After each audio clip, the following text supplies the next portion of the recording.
بسم الله الرحمن الرحيم إياك نعبد وإياك نستعين اهدنا الصراط المستقيم صدق الله العظيم وصدق رسوله النبي الكريم ونحن على ذلك من الشاهدين والشاكرين والحمد لله رب العالمين.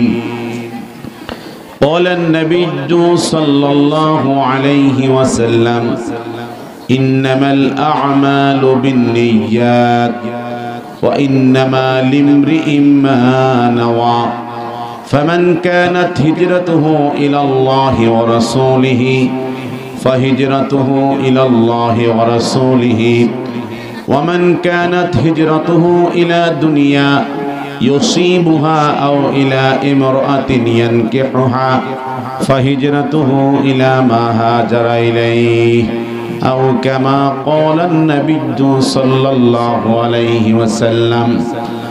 اللهم صل على محمد وعلى آل محمد كما صليت على إبراهيم وعلى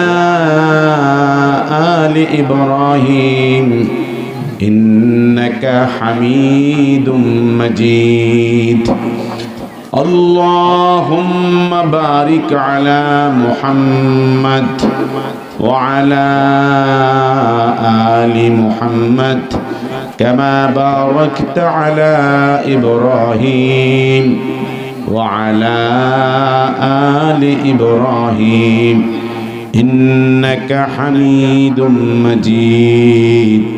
بلغ العلا بكماله كشف الدجى بجماله حسنت جميع خصاله صلوا عليه وآله. আল্লাহ পাকের অশেষ মেহেরবানি বাদুগর উত্তরপাড়া জামিয়াতুল উলুম ইসলামিয়া মাদ্রাসার হিফজ সমাপনকারী ছাত্রদের পাগড়ি ও কিতাব বিভাগের ছাত্রদের সম্মাননা প্রদান উপলক্ষে সপ্তম বার্ষিক ইসলামী মহাসম্মেলনের মুআজ্জাজ মুকাররম সভাপতি মণ্ডলী পীরে কামিল আল্লামা মুফতি মুবারকুল্লাহ দামাত বারাকাতুহুল আলিয়া আল্লামা শামসুল হক ছাতি আইনির দামাত বারাকাতুহুল আলিয়া সহসভাপতি বৃন্দ, প্রধান অতিথি উস্তাজুল মুহাদ্দিসিন, উস্তাজুল ফুকাহা ওয়াল মুফাসসিরিন, হেফাজতে ইসলামের সংগ্রামী মহাসচিব আল্লামা শেখ সাজিদুর রহমান দামাত বারাকাতুহুল আলিয়া, অনেক হাজারাত উলামা ইকরামের নাম এখানে আছে। আমার ডানে বামে অসংখ্য উলামায়ে হাজারাত আমার আশেপাশে আছেন। চতুর্দিকে অনেক তলিবুল ইলম আছেন, অনেক মুরব্বী বাবারা আছেন, যুবক ভাইরা এবং পর্দানশীল শ্রবণরতা মা বোনেরা, যে মুনিব আমাদেরকে জান্নাতের বাগান পর্যন্ত আসার তৌফিক দিয়েছেন, শুকরগুজার করছি, সকলে পড়ছি আলহামদুলিল্লাহ। আমি আপনাদের মাঝে লম্বা সময় কথা বলার সুযোগ পাই কিনা জানি না, শুধুমাত্র আপনাদের মাঝে কোরআনুল কারীমের সূরাতুল ফাতিহা তিনখানা আয়াতে কারিমা তেলাওয়াত করেছি। এর আলোকে কিছু কথা বলার জন্য, কিছু নসিহত আমার জন্য, আমাদের সকলের প্রয়োজনে কিছু বলার চেষ্টা করব ইনশাআল্লাহ। কোরআনুল কারীমকে আল্লাহ তাআলা আমাদের জন্য হেদায়েত হিসেবে, পথ প্রদর্শক হিসেবে প্রেরণ করেছেন। তন্মধ্যে একটি সূরা যাকে হাদিসের ভাষায় সাবউল মাসানি, 7 আয়াত বিশিষ্ট বারবার যে সূরা পাঠ করা হয়, এটা এমন একটা সূরা যেটা আমরা নিয়মিত বারবার পাঠ করতে হয়। কি বলেন? এই আয়াতে কারিমার মধ্যে আমরা যে কথাগুলো আল্লাহর কাছে পেশ করি, আমি যে কথাগুলো যে আয়াতগুলো তেলাওয়াত করেছি, আল্লাহ তাআলা বলেছেন বিসমিল্লাহির রহমানির রহিম, ইয়্যাকা না'বুদু ওয়া ইয়্যাকা নাস্তাঈন। আল্লাহ কেবলমাত্র তোমারই ইবাদত করি, কেবলমাত্র তোমারই ইবাদত করি এবং তোমার নিকটে সাহায্য প্রার্থনা করি। এটা আমরা নিয়মিত সব সময় বলি, কথা বলি কিনা? দেখেন কি চমৎকার ভাবে আল্লাহ তাআলা আমাদেরকে শিক্ষা দিয়েছেন। সূরাতুল ফাতিহা আল্লাহ পাকের প্রশংসার মাধ্যমে, আলহামদুলিল্লাহি রাব্বিল আলামিন, আল্লাহর প্রশংসা দিয়া এখন রবকে, তিনি হচ্ছেন আর রহমান আর রহিম, তিনি হচ্ছেন মালিক ইয়াউমিদ্দিন, সমস্ত সিফাতগুলো উল্লেখ করার পর আমরা বলি আল্লাহ আমি ইবাদত করি কেবল তোমার জন্য। যারা আমরা এই মুহূর্তে এই আয়াতের কথা শুনতেছি, আমি সকলের কাছ থেকে একটু কথা শুনতে চাই। আমাদের জবানের সাথে আমাদের যে অন্তরের যে চাওয়া পাওয়া কি পরিমাণ মিল আছে। আমরা মুখে বলি আল্লাহ তোমারই ইবাদত করি, কিন্তু বাস্তবতায় এমন হয় মুখের কথার সাথে বাস্তবতার মিল অনেক ক্ষেত্রেই থাকে না। নবীজি এজন্য বলেছেন আখলিস দীনাকা ইয়াকফিকাল আমালুল কলিল। নবীজি এই আয়াতে ব্যাখ্যা করার জন্য উম্মতকে শিক্ষা দিয়েছেন আখলিস দীনাকা, নিয়তকে বিশুদ্ধ করো, অন্তরকে খাঁটি করো, দিলকে আল্লাহর জন্য প্রস্তুত করো, অল্প ইবাদত তোমাকে নাজাত দিয়ে দিবে। অনেক ক্ষেত্রে আমরা মুখে বলি কুরবানি করছি আল্লাহর জন্য, হজ করছি আল্লাহর জন্য, এটা মুখে বলি ঠিক, কিন্তু ইন্নাল্লাহা লা ইয়ানজুরু ইলা সুওয়ারিকুম, আল্লাহ পাক মানুষের বাহ্যিক, কার চেহারা সুন্দর কার চেহারা কালো, বাহ্যিক অঙ্গ প্রত্যঙ্গের দিকে আল্লাহ পাক তাকান না। আল্লাহ পাক কোন ব্যক্তির আমলের দিকে তাকান না, বরং আল্লাহ পাক তাকান বান্দার অন্তরটা কতটুকু সুন্দর হয়েছে। কি বলেন? আল্লাহ পাক চান কোন দিকে? অন্তরের দিকে। আলাকি ইয়ানজুরু ইলা কুলুবিকুম ওয়া আমালিকুম, তোমাদের কাজটা কেমন হয়েছে, অন্তরটা কেমন আল্লাহর জন্য প্রস্তুত হয়েছে, এটা আল্লাহ পাক তাকান। তো কুরআনুল কারীমের আয়াতে কারিমা কেন উল্লেখ করেছি আমি? এই জন্যই উল্লেখ করেছি যে এই আয়াতে কারিমার মধ্যে আল্লাহ তাআলা বান্দাকে শিক্ষা দিচ্ছেন, তুমি তোমার কাজ কর্ম, উঠা বসা, কথাবার্তা, তোমার চাল চলন, লেনদেন সব তুমি করো কার জন্য? মুসলিম শরীফের হাদিসের মধ্যে স্পষ্ট হাদিস, তিনজন ব্যক্তির বিচারের জন্য আল্লাহ পাক উপস্থিত করবেন। তিনজনের মধ্যে প্রথম ব্যক্তি হচ্ছে আলেম। বলেন না কে? আলেমকে আল্লাহ পাক বলবেন তোমাকে আমি এলেম দিয়েছি, এলেম নামক দৌলত দিয়েছি, তুমি এলেমটা কোন কাজে ব্যয় করেছো? আলেম তখন বলবে আমি কোরআনের জ্ঞান অর্জন করেছি, হাদিসের জ্ঞান অর্জন করেছি, এই জ্ঞান আমি আমার ছাত্রদেরকে দিয়া অনেক বড় বড় মুহাদ্দিস মুফাসসির বানাইছি, আমিও বানাইছি, আলাউদ্দিন জিহাদি বড় বড় হুজুর বানাইছি। তোমাকে আমি এলেম দিয়েছি, তুমি এলেমটা কোন কাজে ব্যয় করেছো? কথা কোন না? তো এই আল্লাহ তাআলা যখন প্রশ্ন করবেন তুমি কোন কাজে ব্যয় করেছো, আলেম তো জবাব দিবে আল্লাহ আমাকে তুমি যে নিয়ামত দিছো নিয়ামতটা আমি কাজে লাগাইছি। বাঁচার জন্য বলবে কার কাছে? আল্লাহর কাছে। আল্লাহ পাক বলবেন মিথ্যা বলেছো, মিথ্যা বলেছো, তুমি কোনো কাজে লাগাও নাই, তোমাকে লোকেরা বড় আলেম বলবে, ডাকছো, কোন বাপের বেটা আছো আমার সামনে আসো, দেখায়া দিমু কিতাব থেকে। কথা কোন?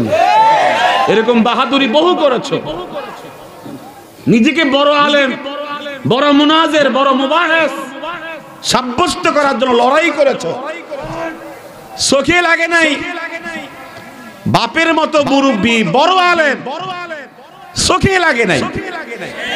কথা কোন না, আমারও তো লাগছে না, কথা কোন আমারও লাগছে না।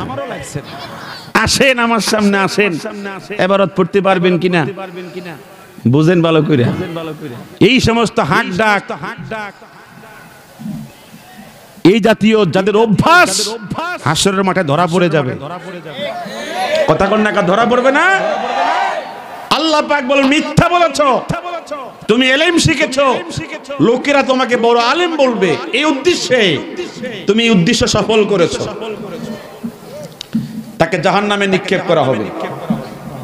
নাউজুবিল্লাহ বলেন। দ্বিতীয় ব্যক্তিকে বলা হবে তোমাকে তো আমি গায়ে শক্তি দিয়েছি, সাহস বুকে দিয়েছি, তুমি জিহাদ করেছো, কিসের জন্য জিহাদ করেছো? এই মুজাহিদ বলবে আমি কালেমা ইসলামকে বিজয়ী করার জন্য, লিইলায়ে কালিমাতিল্লাহ, আল্লাহর দ্বীনকে বিজয়ী করার জন্য আমি জিহাদ করেছি। আল্লাহ পাক বলবেন মিথ্যা বলেছো। জিহাদ করছো মূলত তোমাকে বীর বিক্রম বলা হবে, বীর পুরুষ বলা হবে, সাহসী পুরুষ বলা হবে, তোমাকে অনেক বড় বাহাদুর বলা হবে। এই জন্য জিহাদ করেছো, আমার সন্তুষ্টির জন্য জিহাদ করো নাই। আবার তাকে নিক্ষেপ করা হবে জাহান্নামে। তৃতীয় ব্যক্তিকে ডাকা হবে দানবীর, দান খয়রাত সদকা যাকাত বহু দিয়েছে, তাকে বলা হবে তুমি সম্পদের মালিক হয়েছো, অনেক টাকা পয়সার মালিক হয়েছো, তুমি কি করেছো? সে বলবে আল্লাহ এই সম্পদ তো তোমার পথে খরচ করেছি, আমি দান করেছি তোমার সন্তুষ্টির জন্য। আল্লাহ পাক বলবেন মিথ্যা বলেছো, লোকেরা তোমাকে দানবীর বলবে। কথা কোন না কেন? এই এলাকার একজন দুষ্ট এমপি ছিল, সে আলেম ওলামা তালিবুল ইলমকে মানুষ মনে করতো না। কথা কোন না? সে মনে করতো মসজিদ মাদ্রাসা তার পকেটের। কথা কোন? সে আলেম ওলামাদেরকে মনে করতো পকেটের। আমি ওদিকে যাচ্ছি না। যারা দান করে খুঁটা দেয়, কথা কোন, খুঁটা দেয়, তারা বোঝা যায় আল্লাহর সন্তুষ্টির জন্য দান করে না, দুনিয়ার জন্য দান করে। কথা বলেন ঠিক কিনা? এই লোকটাকে জাহান্নামে নিক্ষেপ করা হবে। আমি বুখারী শরীফের প্রথম হাদিসখানা আপনাদের সামনে পেশ করেছি। আমি পড়েছি, নবীজি বলেছেন ইন্নামাল আ'মালু বিন্নিয়াত, সমস্ত ইবাদত নির্ভরশীল, সমস্ত ইবাদত আল্লাহর নিকটে কাউন্ট হয়, হিসাব হয় কিসের উপরে? নিয়তের উপরে। ওয়া ইন্নামা লিমরিইম মা নাওয়া, ব্যক্তি যা নিয়ত করে এই অনুযায়ী সে আল্লাহর নিকটে কি পাবে? সওয়াব অথবা শাস্তি পাবে। ঠিক কি না? ভালো মন্দ সব নিয়তের উপরে হবে। ফামান কানাত হিজরাতুহু ইলাল্লাহি ওয়া রাসূলিহি, যে ত্যাগ করে, ছেড়ে দেয়, হিজরত করে, শাব্দিক অর্থ ত্যাগ করা, ছেড়ে দেওয়া। আমি ছেড়ে দিছি, আমি হিজরত করেছি। কথা কোন না? আমি ছেড়ে দিছি, আমার লাভের জন্য না, আমার পরকালের জন্য ছেড়েছি। বিশ্বাস করেন কোনো অভাব ছিল না, মাহফিলের দাওয়াতের অভাব ছিল না, হাদিয়া কোনো কম, হেগো কিন্তু হাদিয়া বেশি। চুক্তি করে টাকা দেয়, চুক্তি করে টাকা নেয়, মোটা অঙ্কের হাদিয়া, বহু টাকা। এরপর লক্ষ লক্ষ বক্তমৃত আছে। হিজরত শাব্দিক অর্থ হচ্ছে ত্যাগ করা, ছেড়ে দেওয়া, পারিবেশিক একটা অর্থ আছে। এখন আর হিজরত যেহেতু না, লা হিজরাতা বাদাল ফাতহে ওয়ালাকিন জিহাদুর ওয়া নিয়াতুন, যদি হিজরত শেষ, তো রাসূল বলেছেন ফামান কানাত হিজরাতুহু, যার হিজরত হবে কার জন্য? আল্লাহর জন্য এবং তার রাসূলের জন্য। ফা হিজরাতুহু ইলাল্লাহি ওয়া রাসূলি, তার হিজরত কার জন্য হবে? আল্লাহর জন্যই হবে। আচ্ছা আপনি আমাকে বলেন তো, এই মুহূর্তে বলে যদি আপনাকে বাদুগরে যারা বসবাস করেন এই এলাকা ছেড়ে দিয়া আমাদের দেশে লাকসামে চলে যান, যাবেন নাকি আপনারা? কথা কোন না? যদি বলা হয় আপনার দেশে টিনের ঘর আছে, টিন শেড ঘর, লাকসামে গেলে একতলা বাড়ি দেওয়া হবে, দুইতলা বাড়ি দেওয়া হবে, যাবেন নাকি? এত সহজ না, জন্মভূমি ছেড়ে দেওয়া অনেক কঠিন। হুজুর যখন বলেছেন মক্কা ছেড়ে দেওয়া লাগবে, একটা হাদিস দেখান, কোন হাদিসের মধ্যে আসছে যে নবীজির সাহাবী বলছে হুজুর আমনের কথা আমার দ্বারা সম্ভব না, আমার ক্ষেত খামার জমি জমা আছে? কি কোন সাহাবী বলছে এক কথা? একজন সাহাবী কি বলছে আমার স্ত্রী কাফেরা, সে কাফের, এখনো মুসলমান হয়েছে না, আমাকে 6 মাস সময় দেন? কোন সাহাবী কথা বলছে? স্ত্রীকে রাইখা দিছে, সন্তান রাইখা দিছে, এই খেজুরের বাগান, আঙ্গুরের বাগান, এই কৃষি সম্পদ সব রাইখা দিছে, সব রাইখা শুধুমাত্র নিজের কাপড় চোপড় লইয়া গাঁটটি বাইন্ধে গেছে কেউ মদিনা। কথা বলেন ঠিক কিনা? এই জন্য নবীজি বলেন মান কানাত হিজরাতুহু ইলাল্লাহ, যে আল্লাহর জন্য হিজরত করে আল্লাহ তার জন্য হয়ে যায়। ঠিক কিনা বলেন? রাসূলের জন্য হিজরত করে রাসূল তার জন্য হয়ে যায়। ওয়া হিজরাতু ইলাল্লাহ ওয়া রাসূলিহি। এই যে শত শত সাহাবী রাতের অন্ধকারে, আপনারা মনে করছেন 10টা উটে, 20টা উটে, 10টা ঘোড়াতে, 20টা ঘোড়াতে, 10টা গাধায়, 20টা গাধায় সমস্ত জিনিসপত্র কাঁধে নিয়ে গেছে? না, সব মক্কা রেখে গেছে, মদিনায় চলে গেছে। তো নবীজি বলছেন মাশাআল্লাহ, সবাই তো আসছে আল্লাহরে পাওয়ার জন্য, রাসূলকে পাওয়ার জন্য, আলহামদুলিল্লাহ, কিন্তু আমার উম্মতের তালিমের জন্য, উম্মতের শিক্ষার জন্য একজনের হিজরত ব্যতিক্রম। কয়জনের? শুধু একজন ব্যতিক্রম হিজরত করছে। হুজুর তখন তাকে শোনানোর জন্য বলছে ওয়ামান কানাত হিজরাতুহু ইলা দুনিয়া, আমার তামাম বিশ্বের কিয়ামত পর্যন্ত উম্মত যেন ইখলাস, সহি নিয়ত, এই নিয়ত বিশুদ্ধ করতে পারে, এজন্য আল্লাহ তাআলা তালিমের জন্য একজনের হিজরত হয়েছে দুনিয়ার জন্য। হুজুর বলছেন যে ব্যক্তি হিজরত করবে দুনিয়ার জন্য এবং সুন্দরী নারী পাওয়ার জন্য, ফাহিজরাতুহু ইলা মা হাজারা ইলাইহি, তার হিজরত সুন্দরী পাওয়া যাবে, দুনিয়াই পাওয়া যাবে, আল্লাহর নিকটে কিছুই পাবে না। কথা বলেন ঠিক কি না? মুহাজিরু উম্মে কায়েস, এখানে হাদিসের মধ্যে আপনারা জানেন একজন সাহাবী সুন্দরীকে বিয়ে করার জন্য মক্কা ছেড়ে দিয়ে মদিনায় গেছে। হুজুর এজন্য বলেছেন নিয়ত ঠিক করো, নিয়ত ঠিক থাকলে হিজরত বলো আর জিহাদ বলো আর ইলম বলো সব আমলনামায় জমা থাকবে। কি বলেন ঠিক কিনা? যাই হোক, মেরকাতের মধ্যে পেয়েছি যে নিয়াতুল মুমিনে খায়রুম মিন আমালিহি, একজন মুমিন বান্দা আপনি সিদ্ধান্ত নিয়েছেন আজকে রাতে তাহাজ্জুদ পড়বেন, কথা কর না, আপনি সিদ্ধান্ত নিয়েছেন, অন্তর থেকে ইচ্ছে করেছেন আপনি কি করবেন? তাহাজ্জুদ পড়বেন। ধরেন আপনি রাত্রে বেলায় এত প্রচন্ড ঘুমের কারণে জাগতে পারেন নাই, এই যে আপনি নিয়ত করে শুইছেন তাহাজ্জুদ পড়বেন, আমলনামায় তাহাজ্জুদের সওয়াব হয়ে গেছে। এটা ঈমানদার মুমিনদের জন্য আল্লাহ স্পেশাল সুযোগ দিয়েছেন। আপনি নিয়ত করছেন আমি হজ করব, আপনি কি করব? হজ করব, উমরা করব, আপনি নিয়তে ছিল, কিন্তু আপনাকে আল্লাহ তৌফিক দেয় নাই, সুযোগ হয় নাই, কিন্তু আমলনামাতে আল্লাহ তাআলা এই নিয়তের জন্য সওয়াব দিয়ে দিবেন।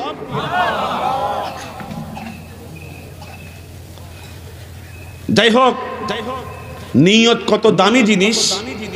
আপনাদের মাঝে আমি একজন ওলি এবং কামেল, ওলিয়ে কামেল এবং আলেমে হাক্কানি, তার একটা জিন্দেগির কিছু চিত্র তুলে ধরতেছি।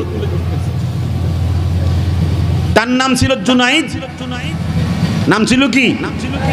জুনাইদ বাগদাদি। তিনি বাগদাদের মধ্যে বয়ানের মধ্যে বলছিলেন আমার সামনে ওলি হওয়ার নিয়ত কাদের? ওলি হওয়ার নিয়ত কাদের? সবাই বলে উঠছে আমরা তো সবাই তো আল্লাহর ওলি হতে চাই। চাওয়া এটা সহজ বিষয়, কথা বলেন না কেন? তখন জুনায়েদ বলে আল্লাহ এই মানুষগুলো তোমার ওলি, তোমার বন্ধু হতে চায়, আল্লাহ ওদেরকে বন্ধু বানায় লাও। কে বলতেছে? জুনায়েদ বাগদাদি দোয়া করতেছে। সবাই যখন মজলিস শেষ করে চলে যাচ্ছিল, একজন যুবক ছেলে বলতেছে হুজুর সবার জন্য দোয়া করলেন, আমি কি দোষ করলাম? কথা বুঝতেছেন আমার? আমি কি দোষ করলাম? আমি দোয়া পাইলাম না কেন? হুজুর তখন বলল দোয়া তো সবার জন্যই করেছি, তুমি তো দোয়া পাইছো? না না, আমি দোয়া পাই নাই। আমি তো ওলি হওয়ার জন্য আপনার মজলিসে আসি নাই। আমার ওলি হওয়া লাগবে না, এখন আমার দরকার বিয়ে করা। কি করা? আমি বিয়ে করতে পারতেছি না, ফ্যামিলি গরিব। মা বলেছে আপনার কাছে দোয়া চাওয়ার জন্য। আমার মা জানে আপনি ওলি, আপনি কি ওলি, প্রিয় আল্লাহর বন্ধু একজন। তো তখন তিনি বললেন, তুমি কি বিয়ের দোয়ার জন্য আসছো আমার কাছে? ঠিক আছে আসো। খাস খাস রুমে গিয়া ওরে সহ দোয়া করতেছে। আল্লাহ, তার মা মনে করে আমি নাকি তোমার প্রিয়, আমার কাছে দোয়ার জন্য পাঠাইছে। ছেলেটা গরিবের ছেলে, বিয়ে হয় না। আল্লাহ তাড়াতাড়ি একটা বড় লোকের ঘরে, পয়সাওয়ালার ঘরে একজন দিনদার, একজন ফরহেজগার, একজন বউ কি করো ব্যবস্থা করে দিন। আলহামদুলিল্লাহ। এই কথাগুলো আমি রওজাতুল মুহিব্বিন নামক কিতাবের মধ্যে পেয়েছি। কথাগুলো খুব মানে ওলিদের কথা কি তাসির হয় বুঝাবার জন্য বলতেছি। যখন এই কথাটা তিনি দোয়া করার সময় আল্লাহর নিকটে বলতেছে, আল্লাহ, ছেলেটা যা চাইতেছে এটা বিয়ে না চাইতেছে, তুমি মঞ্জুর করে দাও, কবুল করে নাও। এই কথা বলার পর ছেলেটা বলতেছে দোয়া শেষে, হুজুর আপনি আমার জন্য দোয়া করেছেন, আমার মনে বিশ্বাস আপনার দোয়াটা কবুল হবে, এটা আমার অন্তরে টানে। দেখবেন কিছু কিছু আল্লাহওয়ালাদের সোহবতে বসলে মনটা মনে মনে কি হয়ে যায়, গালেব হয়ে যায়। মানে অর্থাৎ মনটা সাক্ষী দেয় যে আজকের বৈঠকটা আমার কি হয়েছে, মনে হয় আল্লাহর কাছে মঞ্জুর হয়েছে। হয় না এরকম মাঝে মধ্যে? তখন ছেলেকে খুশি করার জন্য হুজুর বলতেছে, ইন্নামাল আমালু, কথা বলুন, তোমার যদি মন ভালো থাকে আর মন সারা দেয়, তো রাসূলও বলেছেন নিয়ত যার যেরকম আল্লাহ তাকে দেয়ও সেভাবে। ঠিক কিনা? তো ছেলে বলতেছে, হুজুর আপনি যে আরবিতে কইছেন ইন্নামাল আমালু বিন্নিয়াত, এটা কি? ছেলে কখনো এটা শুনছে না হয়তো। কয়টা হাদিস শরীফ? কোন জায়গার হাদিস? বুখারী শরীফের 1 নম্বর হাদিস। তখন ছেলে মুস্কি এসে বলতেছে, হুজুর আমনেও ওলি আমার মায়ের ধারণা মতো, আর আমনের কথাও খুব তাসির হইছে আমার অন্তরে। আপনি এখন বুখারীর দলিল দিয়ে বলতেছেন নিয়ত যেরকম বান্দা করে আল্লাহ তাকে সেভাবেই দেয়। আমার মনে হয় আমার আল্লাহ দিয়ে দিব। এই জন্য দোয়া করার সময় যদি আপনার ধারণা প্রবল থাকে যে আজকের দোয়াটা কবুল হয়েছে, এটা হাদিসের কথা, তাহলে বুঝবেন দোয়াটা গেছে উপরে। আপনারই সন্দেহ হয়, কথা কোন মাঝে মধ্যে দোয়ার মধ্যে নিজেরই সন্দেহ হয় দোয়া গেল কি গেল না। এই জন্য দোয়া করার সময় ডুবে গিয়া একবারে গভীরে গিয়ে দোয়া করতে হয় যেন আল্লাহর নিকটে যায়। কি বলেন ঠিক কিনা? যাই হোক, ছেলে তখন বলতেছে আমার মনে সাক্ষী দেয়, হাদিস যেহেতু বুখারী আর আপনি যেহেতু আল্লাহর প্রিয় একজন, তুমি চেষ্টা করো। কি করো? ছেলে চলে গেছে। মা, আপনার হুজুরকে পাইছি, দোয়াও চাইছি, তবে হুজুরকে আমি একটা দোয়া চাইছি, আমি যেন হুজুরের মতো একজন আল্লাহর মাহবুব হতে পারি। বিয়ের দোয়া তো চাইছি, হুজুরের মতো মাহবুব হওয়ার জন্য চাইছি, আল্লাহর মাহবুব হতে চাইছি। বাবা ঠিক করছি, ভালো কাজই করছি। শোনেন, আশ্চর্যের বিষয় হলো কথাটা এখানে বলতাম না, কথাটা বলতেছি বিশ্বাস আমাদের অন্তরে নাই। ও আর শুনি, এদিকে শুনি, ওদিক দিয়ে ভুললা যায়। এই ছেলেটা মাত্র একটা হাদিস শুনছে, এই একটা হাদিসই তার জীবন পাল্টাই দিছে। একটু শেষ করতে দেন আমাকে, একটু শেষ করতে দেন। ছেলে ঈশান নামাজ জামাতে পড়ে দুরূদ শরীফের আমল করে শুইছে, শুইয়া স্বপ্ন দেখে গভর্নরের মেয়ের সাথে তার বিয়ে হইতেছে, ওদের গভর্নরের মেয়ের সাথে। তো স্বপ্নে যখন এই জিনিস যখন দেখছে একজন গভর্নরের মেয়ের সঙ্গে বিয়ে হইতেছে, আচ্ছা এই বয়সে বিয়ের স্বপ্ন কত মজাদার না, কত আনন্দদায়ক না? এই স্বপ্নের পরে যখন সে জাগছে, তাহাজ্জুদ পড়ে আল্লাহর কাছে বলতেছে, আল্লাহ একটু আগে যে স্বপ্ন দেখছি, দেখে স্বপ্নই থাকবে নাকি বাস্তব হবে? কাকে বলতেছে? শুনেন, কোন দিন কোন ব্যক্তির স্বপ্ন বাস্তব হয়ে যায়, কারণ নবুয়তের 40 ভাগের 1 ভাগ। কথা কন না? ইমানদারের স্বপ্ন কি নবুয়তের 40 ভাগের 1 ভাগ কোন স্বপ্ন ঈমানদারের জন্য বাস্তব হয়ে যায়। কথা বলেন। ছেলে বলতেছে আল্লাহ এই স্বপ্ন কি স্বপ্নই থাকবে না বাস্তব হবে? অনেক কান্নাকাটি করছে। আল্লাহ শুনে কিনা? তাহাজ্জুদের সময় দোয়া করলে শুনে কিনা? এই ছেলে দোয়া করতেছে কান্নাকাটি করে। মা খবর পাওয়া গেছে। মা তখন বলে তুমি কান্দো কেন? তো ছেলে বলতেছে মা রাত্রে একটা স্বপ্ন দেখছিলাম, আমার কাছে মনে হয় হুজুরে যে আমার জন্য দোয়া করছে এই দোয়ার প্রতিফলন হচ্ছে আমার স্বপ্নের মাধ্যমে। তোমার কাছে সব কথা বলে না? মা তো আবার বিশ্বাস করতো না। ফজর নামাজ পড়ছে জামাতে, নামাজ পড়ে মাকে বলে গভর্নরের বাড়ি কোথায়? মা মনে করছিল মনে হয় কাজকর্ম পাওয়ার জন্য, কথা কর না কেন, মনে কর্মচারী হিসেবে কোনো কাজ পাওয়ার জন্য সে চাচ্ছে যাওয়ার জন্য। যাই হোক ঠিকানা মতো গেছে। দারোয়ানকে বলতেছে আসসালামু আলাইকুম, সালাম দিয়ে বলতেছে তোমাদের গভর্নর কি করে? ইশরাকের নামাজ পড়ে। আমাদের বর্তমান একজন মেম্বারের যে দশা, ঠ্যাং তুলে 8টা 9টা পর্যন্ত ঘুমায়। কথা কর না, ঠ্যাং বুঝেননি? ঠ্যাং হেমিয়া সামান্য একটু মেম্বার, হেমিয়ার এই লোক পায় না। কথা কর, আর একটু উপরে গেলে তো অবস্থা খারাপ। এই যে একজন মুসলিম শাসকের কি গুণাবলী থাকা দরকার সে নিজেও জানে না। কথা বলেন না কেন? অতএব শাসক হওয়ার পূর্বে কি গুণাবলী অর্জন করতে হয় যে জানে না, তাকে শাসক মানা কোন ইমানদারের জন্য কতটুকু সহি হবে আমার বুঝে আসে না। ইশরাকের নামাজ পড়তেছে, দারোয়ান গিয়ে বলতেছে একজন মেহমান আসছে, তাকে ভিতরে আসতে বলো। তো সালাম দিছে, আসসালামু আলাইকুম ইয়া আমিরাল মুমিনিন ইন্নামাল আমালু বিন্নিয়াত। একবার সালামের সাথে হাদিস সহকারে, কথা বোঝেন? সালামের সাথে কি হাদিসের এবারত সহ দিছে। তো বাদশা কয় তুমি যে গভর্নর বল তুমি যে সালাম দিছো সাথে যে হাদিসও বলছো, বুঝবেন পরে। কথা কর না, মানে হাদিসটার আমল চলতেছে, সবক চলতেছে, বুঝবেন পরে। তো ছেলে বলতেছে বাদশা একটু প্রয়োজন ছিল কথা বলার জন্য। বসো নাস্তা গ্রহণ করি। এখন তো আমি সকালে নাস্তা গ্রহণ করছি না, বসো। নাস্তা খাইতেছে আর মনে মনে ভাবতেছে এরকম ঘরের জামাই হইতে পারলে মাশাআল্লাহ, খানার যে আইটেম জীবনে যা দেখছি না। মারহাবা কোন। খাইয়ে দেয়া শেষ করছে। বাদশা বলতেছে তুমি কি প্রয়োজনে নাকি আসছো? কোন প্রয়োজন তোমার? আমার বুক কাঁপতেছে, আমাকে একটু সাহস দিলে আমি বলতে পারি। আমি এমন এক দরবারের মধ্যে বসি যেখানে ধনী গরিব সব সমান। সব কি তুমি কি বলবা? বলবাই না। তোমার কি সমস্যা? আপনার কি মেয়ে উপযুক্ত আছে? কোন ভূমিকা ছাড়া ডাইরেক্ট মেয়েতে হাত দিচ্ছে, মানে পরিবারের মধ্যে হাত দিয়ে এলেছে। তাহলে সাহস তো আছে নাকি? কথা বোঝেন নাই? সাহস আছে তো যে আপনার মেয়ে উপযুক্ত আছে কিনা? কহ উপযুক্ত একজন আছে। 19 জন রাজার ছেড়ে প্রস্তাব দিছে। সবাই, কেউ সুদখোর, কেউ মদখোর, কেউ হারামখোর, কেউ ফরকিয়া, কেউ আকাম কুকামে। আমি একটু ফরেজগার জামাই খুঁজতেছি, নামাজি জামাই খুঁজতেছি, চরিত্রবান খুঁজতেছি। কি তোমার কাছে কোনো সংবাদ আছে নাকি? কহ একটা পাত্র ছিল অনেক ভালোই। কয় কে? কোন বাচ্চার ছেলে? কয় আমি নিজেই। কোনো গটক মটক নাই, মাধ্যম নাই, আমি নিজেই। কয় তুমি? জি। তুমি কোন বাচ্চার ছেলে? কয় আনাল ফাকির ইবনুল ফাকির। আমি তো ফকির, আমার 14 গোষ্ঠীও ফকির।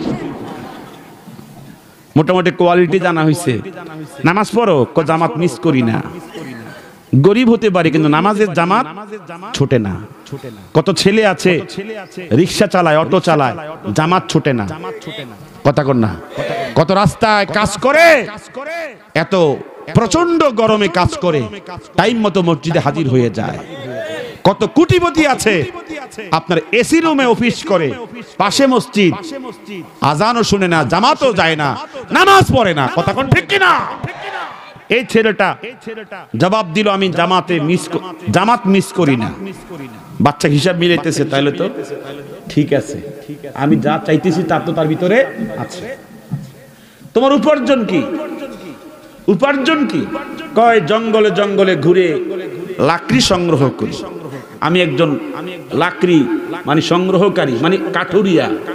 এগুলো বিক্রি করে যা হয়, আব্বা তো নাই, দুনিয়া থেকে চলে গেছে, এই স্বাভাবিক জীবন যাপন করতেছে। লাকড়িওয়ালার লাকড়ি বিক্রি করা হারাম নাকি? কথা বলতে হবে, হারাম নাকি? আজকে ছেলে যখন উপযুক্ত হয়, পাত্রী খোঁজে, মা বাবা পাত্রী খোঁজে, মেয়েটা কোথায় পড়ে? অনার্স, মাস্টার্স, খুব আধুনিক, কি মজা! আমার ছেলের স্ত্রী আসতেছে মাস্টার্স পাস করা, অনার্স পাস করা, খুব আধুনিক শিক্ষিতা। শেষ পর্যন্ত এমন হয় 3 মাস 6 মাস যাওয়ার পরে এই ঘরে যে আগুন ঢুকছে আর আগুন বের হয় না। ঠিক কিনা বলে? এ বাবা মার চিন্তাই থাকে না এই মহিলাটা আমার ঘরে আসলে কোরআন তেলাওয়াত করবে কিনা, নামাজ পড়বে কিনা, পর্দা করবে কিনা, আমাদেরকে মান্য করে চলবে কিনা। কথা বলেন ঠিক কিনা? এমনও আছে মেয়ের বাবা যখন মেয়ে বড় হয় চিন্তায় থাকে প্রস্তাব কোন জায়গা থেকে আসে। ডাইরেক্ট যখন প্রস্তাব দেয় জিজ্ঞাসা করে ঘটককে, বাড়ি কি বিল্ডিং না টিনের ঘর, একতলা নাকি 3 তলা? কথা কন না কা? ছেলের অ্যাকাউন্টে কত আছে, ছেলে কি আমেরিকায় থাকে নাকি অস্ট্রেলিয়ায় থাকে? কথা বলেন ঠিক কিনা? এ ছেলে পরকিয়া করে কিনা, এ ছেলে নামাজ পড়ে কিনা, চরিত্র ভালো আছে কিনা, অন্য কোন নারীকে ধ্বংস করছে কিনা, এই চরিত্র নিয়ে কোনো ফিকির নাই। অথচ যার 3 তলা 5 তলা বাড়ি আছে, কোটি কোটি টাকা ব্যাংকে আছে, এই ছেলেটা ঘরে আসলে পরে নিজের মেয়েকে বিয়ে দিলে পরে শান্তির সুখ পাবে কিনা এই ফিকির মাথার মধ্যে নেই। কথা বলেন না কেন? আলহামদুলিল্লাহ অনেকের তো আছে, কারো কারো নাই বলেই কথাগুলো বলতেছি। ওই কথাই চলে যাচ্ছি। ছেলে তখন বলছে, বাচ্চা আমি ফকিরের ছেলে, ফকির, এখন আমার নামাজ ঠিক আছে, উপার্জন ঠিক আছে, তুমি রাজি আছো? বাচ্চা তখন, গভর্নর তখন বলছে, আমি তো রাজি, তবে আমার ভয় হচ্ছে আমার মেয়ে রাজি হয় কিনা। আমার মেয়েটা একটু আধুনিক, পয়সা চায়, মাল চায়। কি চায়? মাল চায়। তো মেয়ের কাছে গিয়ে বলবো তুমি আগামীকালকে আবার কষ্ট করে আইসো। তো মেয়ের কাছে গিয়ে বলতেছে, মেয়ে একজন ভালো জামাই পাইছি, চরিত্রবান, আদর্শবান, নামাজি, ফরেজগার, তবে তার ফুলুস কম। ফুলুস বোঝেননি? একটু কথা কোন আমার সাথে, ফুলুস বোঝেননি মানে মাল কম। তো মেয়ে তখন ভাবছে বাবাকে তো অসন্তুষ্ট করা যাবে না, কৌশলে জবাব দিতে হবে। তো বলতেছে, বাবা আমিও রাজি। ঠিক আছে, আলহামদুলিল্লাহ, যেহেতু বাচ্চা ছেলেরা চরিত্রবান না, এখন তারে আপনি বললেন আমি রাজি, তবে আমার একটা কথা শুনতে হবে। তো বাবা বলতেছে, কি কথা শুনতে হবে? যে আমার দাদা যে ওযু করার সময় নদীর পাড়ে একটা আংটি হারাইছিল 17 বছর আগে, যদি ছেলেটা 7 দিনের ভিতরে ওই হারানো আংটি, আমার দাদার আংটিটা উদ্ধার করে আমার হাতে পৌঁছাইতে পারে, তাহলে আমি তার সাথে রাজি, না হয় রাজি না। আচ্ছা বলেন তো, এটা কি আসলে কি রাজি? এমন সিস্টেমে না করছে, আব্বা বুঝতে পারতেছে না। বাবা তখন বলতেছে, আসলে তুই তো রাজি না, যে সিস্টেমে কইছ ছেলে জিন্দিগিতেও পাইতো না আর তোরে বিয়েও করতে পারতো না। পরের দিন ছেলে আসছে, ইন্নামাল আমালু বিন্নিয়াত, আসসালামু আলাইকুম ওয়া রাহমাতুল্লাহ।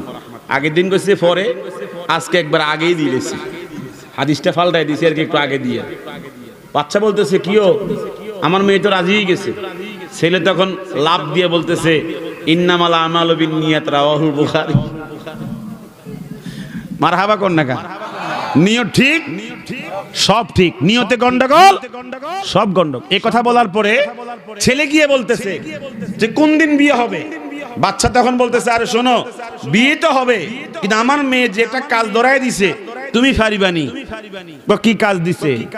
আমার বাবা আংটি হারাইছিল 17 বছর আগে, তোমার সময় দিয়েছে 7 দিন, নদীর ভিতর থেকে উদ্ধার করতে হবে। কয় একটা ব্যাপার হইলো, পানিতে আংটি ফিরে রয়েছে, এটাকে আংটি মাছে খায়? আংটি কি মাছে খায়? কাঁকড়ায় খায়? তো এটা তো পানিতে না ফিরে রয়েছে। তো ঠিক আছে, 7 দিন না? কহ 7 দিন। তো তিনি দালবান উরাশিহুন নাহারা, একটা বালতি দেন। বালতি দিয়ে করবা কি? পানি সব হিচ্চালাম, হে ফানি হিচ্চালাই বসো। হিসন বোঝেননি? হিসন আমাদের নোয়াখালীতে কয় হিসা, হিসা বোঝেননি? মানে নিষ্কাশন করা আর কি। বাচ্চা কয় এতদিন মনে করছিলাম হাফ মেন্টেল, এখন কি কইতেছে ছেলে, ফানি নাকি একা হিচ্চালে, তো হাফ না, তো ফুল মেন্টেল। ক্লাসের মধ্যে ছাত্রের প্রশ্ন করতেছে, অঙ্কের স্যার আমি বোর্ডে লিখছি, একজন এসে অঙ্কটা কইরা যাও। লিখছে পিতা পুত্রের বয়সের গড় 7.3, পিতার বয়স 70 হইলে পুত্রের বয়স কত? এটা অনুপাতের অঙ্ক। আমরা পড়ছেন না আগে, যারা অনুপাতের অঙ্ক পড়ছে। তো স্যারে লিখছে পিতার বয়স 70 হইলে আমি স্যারের বয়স কত? এটা ওই শ্রেণী প্রশ্নটা। তো একজন সালাক ছাত্র কহ বুদ্ধি স্যারের সমস্যা আছে। তো বোর্ডে গিয়ে লিখছে আমার শ্রদ্ধেয় স্যারের বয়স 40 বছর। ডাইরেক্ট কোনো হিসাব নিকাশ করছে না, ডাইরেক্ট লিখে দিচ্ছে। তো স্যারে কয় কিরে তুই হিসাব কষলিও না, খসড়াও করলি না, ডাইরেক্ট লিখছো তো আমার বয়স 40 বছর। কারণটা কি? স্যার কারণটা হচ্ছে আমার গ্রামে শীতকালে হাফ, শীতকালে কি হাফ, আর গরমকালে ফুল একটা বসবাস করে, হাফ মেনটেন, বয়স 20, বয়স কত? আর আমনের ফসনের যে স্টাইল, ফসনের স্টাইলে বোঝা যায় আপনি হাফ না, আপনি কি ফুল। তা হাফের 20 হলে তো ফুলে 40 হয়, হাফের 20 করলে 40 হয়। আসলে কি সারা বয়স 40? এই যে বাচ্চা কল্পনা করতেছে ছেলেটার বয়স, ছেলেটা কি ফুল মেনটেন, আসলে কি মেনটেন? ছেলে বলতেছে আপনি বালতি দেন না। পাগল কি আমি? পাগল আমনে। আমনে এই শর্ত মানেন কেমনে? 7 দিনে কিভাবে আংটি উদ্ধার করে? আমনে পাগল। অন বালতি দিয়ে দেন, আমি যাই। ফাআল্লাকাহু আলা উনুকিহি, ধরছে, ধরে কান্দে ঝুলাইছে বালতি। ওয়া মাশা ইলান নাহার, নদীর দিকে রওনা দিছে, যাইতেছে আর বলতেছে বিকাউলিহি ইন্নামাল আমালু বিন্নিয়াত, হাদিসের জপতেছে, হাদিসের উচ্চারণ করতেছে যে এই হাদিস আমাকে এই পর্যন্ত আসছে, আল্লাহ বাকি সময় যেন হাদিসের উপর থাকতে পারি, আমারে বিপদগামী করো না। যদি হাদিস জাল হয়, নাউজুবিল্লাহ কর, তাহলে জুনায়েদও জাল, বন্ড। তাহলে কিন্তু আমি মানুষের দুয়ারে দুয়ারে বলবো জুনায়েদ বন্ড হুজুর, ইন্নামাল আমালু বিন্নিয়াত। বহুত ট্রাই করছি, বহুত যাচাই করছি, মগর আমি কোনো কিছু পাইছি না। তো নদীর কাছে গিয়ে বলতেছে আল্লাহ দেখছুনি, আমি কিন্তু বালতি নিয়ে আসছি, মনে আল্লাহকে দেখতেছি। যাদের ভিতরে আল্লাহর উপরে আস্থা, অবিচল বিশ্বাস আছে, ওরা মনে আল্লাহকে দেখে দেখে সিদ্ধান্ত নেয়, ঠিক কিনা বলে? আল্লাহকে দেখে দেখে সিদ্ধান্ত নেয়। ফাইল্লাম তাকুন তারাহু ফাইন্নাহু ইয়ারাকা। আল্লাহ তাআলা বলে, রাসূলুল্লাহ বলেছেন তুমি এমন ভাবে আল্লাহকে দেখছো, ঠিক কিনা? আল্লাহকে দেখে দেখে সিদ্ধান্ত নিচ্ছ। বলতেছে আল্লাহ এই যে বালতি নিয়ে আসছি, আমি কি সম্ভব এত পানি হিসাব তুমি দিবানি? এখন তোমার দায়িত্ব, তুমি দেওয়া অথবা না দেওয়া। দিলে কিন্তু বলবো হাদিস সহিহ। আর জুনায়েদও কি আছে, ঠিক আছে। যদি না দাও মগর আমি কিন্তু বলবো জুনায়েদ বন্ড, তোমার নবীর হাদিস মিলাইতে পারছি না। কথা কর না, মিলাইতে পারছি। তুমি দিবা কি দিবা না তুমি ভালো করে বোঝো। আমি নামতেছি, এখন পানি হিচতেছে, 7 ঘন্টা হিচ্ছা, গায়ের শক্তি যখন কমে গেছে, ভাবতেছে কিছু খাওয়া দরকার। তো বাচ্চার কাছে গিয়ে বলতেছে বাচ্চা কিছু খাওয়াইতে না? কলঙ্গর খানা আছে, যাও। ও ফানির খবর কি? ইটকারি মারে। কথা কর, কি মারে? ফানির খবর কি? ফানির খবর কি? গেল মাত্র 7 ঘন্টা, 7 দিন সময় আছে না? যাও হিসো হিসো, বেশি করে হিসো। বাচ্চা মনে করছিল মনে হয় এটার কোনো কিছু, কোনো ভিতরে কিছু নাই। আসলে তো ইন্নামাল আমালু বিন্নিয়াত আছে না নাই? এই কথা কোন আছে না নাই? তো আবার গেছে, কথা সংক্ষেপ করে ফেলতেছে, লম্বা কাহিনী, লম্বা কথা। শেষ পর্যন্ত সময় আছে 2 ঘন্টা। কয় ঘন্টা? আনজালাল্লাহু ইলাইহি শায়তান। শেষে, সর্বশেষে, চূড়ান্ত একটা পরীক্ষার জন্য আল্লাহ পাক শয়তান পাঠাইছে। এজন্য ইমানদারের পরীক্ষা আছে না নাই? চূড়ান্ত পরীক্ষার জন্য আল্লাহ পাক শয়তান পাঠাইছে তার কাছে। পাঠাইতেছে, শয়তান গিয়ে বলতেছি রে তুই যে 7 দিন পানি হিচ্ছত, এই যে আংটিটা যে ভিতরে পড়ছে, নদীতে পড়ছে, তুই জানোস নি এটা কোন জায়গা আছে? তুই দেখছ? এই যে পানি হিচ্ছত, কোন রকমের আলামত আছে? পানি কিছু কমছে নি? যেদিকে হিসে ঘুরাতে সেদিকে চলে আসে। কি কমছে পানি? এত সমুদ্র পরিমাণ পানি, তুই পানি হিসতে হিসতে 7 দিন শেষ করে ফেললি, কোনো আলামত মিলতেছে না। সুতরাং জিন্দেগিতেও পানিতে এই আংটি পাওয়া সম্ভব না। ওট ওট, যা হওয়ার হয়ে গেছে। এখন মানুষকে বলতে পারোস জুনায়েদ বন্ড, হাদিস কি জাল। এখন বললে কোনো অসুবিধা? যাচাই তো হয়ে গেছে। ছেলে তখন বলছে কি রে 2 ঘন্টা সময় আছে, এতে কে কথা কন না, এতক্ষণ আসলো না, আমাকে পানি হিসেবে আসছে, কথা বোঝেন না, এতক্ষণ আসলো না, 7 দিন পানি হিসেবে বিষ মারাইয়া এখন আসছে, এতে কে? ইমানদারও বোঝে কোনটা শয়তান কোনটা ফেরেশতা। দেখবেন ফজর যখন আজান হয় এরপরে যেরকম মজা ঘুমের মধ্যে, এর আগের ঘুমে আর পরের ঘুমে পার্থক্য হয়ে যায়, কথা বলেন ঠিক কিনা? আগের মজা আর পরের মজার মধ্যে কি হয়ে যায়? পার্থক্য হয়ে যায়। বোঝা যায় এই যে ঘুমের মজাটা দিছে কে? শয়তানে। ইমানদার বুঝতে পারে, তার তোষক, তার লেপ, তার কম্বল ফলায় দিয়া সে মসজিদ পানে রওনা করে, কথা বলেন ঠিক কিনা? ছেলে তখন বলছে লা হাওলা ওয়ালা কুওয়াতা ইল্লা বিল্লাহ, এটা আমাকে কুমন্ত্রণা দিচ্ছে কে? শয়তানে।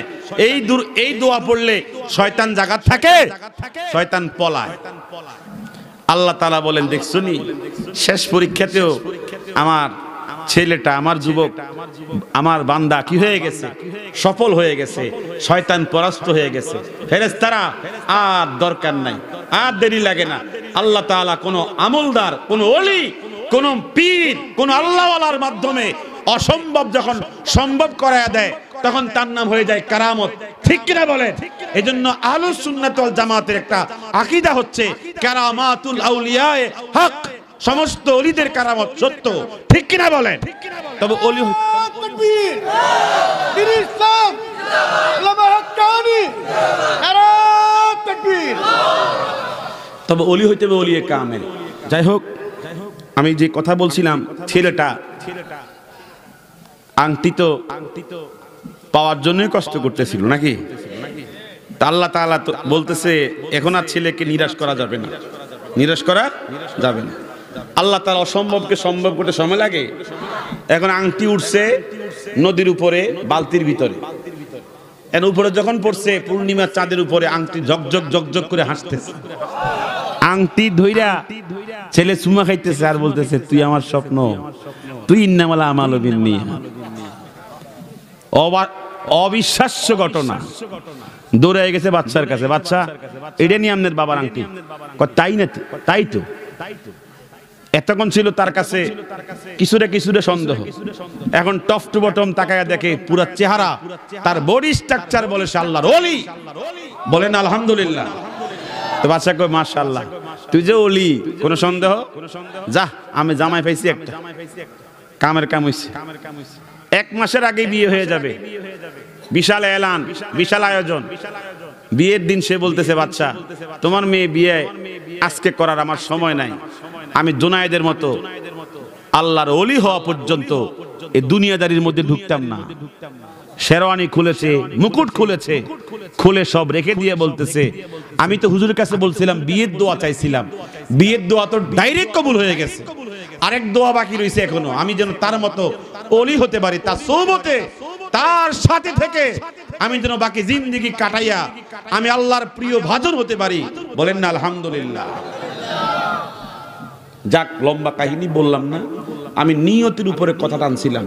যদি কেউ নিয়ত চেঞ্জ করে তাহলে তার জিন্দেগি চেঞ্জ হয়ে যায়। এই জন্য হুজুর বলেছেন আখলেস দীনাকা ইয়াকফিকাল আমালুল কলিল, নিয়তকে পরিপূর্ণভাবে খাঁটি করো, আল্লাহর জন্যই তুমি তোমার জীবনকে সঁপে দাও, তাহলে অল্প আমল তোমাকে নাজাত দিয়ে দিবে। আল্লাহ পাক আমাদের সকলকে এই অন্তরটাকে সুন্দর করার তৌফিক দান করেন, আমাদের ভিতরটাকে পরিশুদ্ধ করার তৌফিক দান করেন, ইখলাসের সাথে জিন্দেগি গঠন করার তৌফিক দান করেন। সকলে বলি আমিন। নারে তাকবীর, নারে তাকবীর।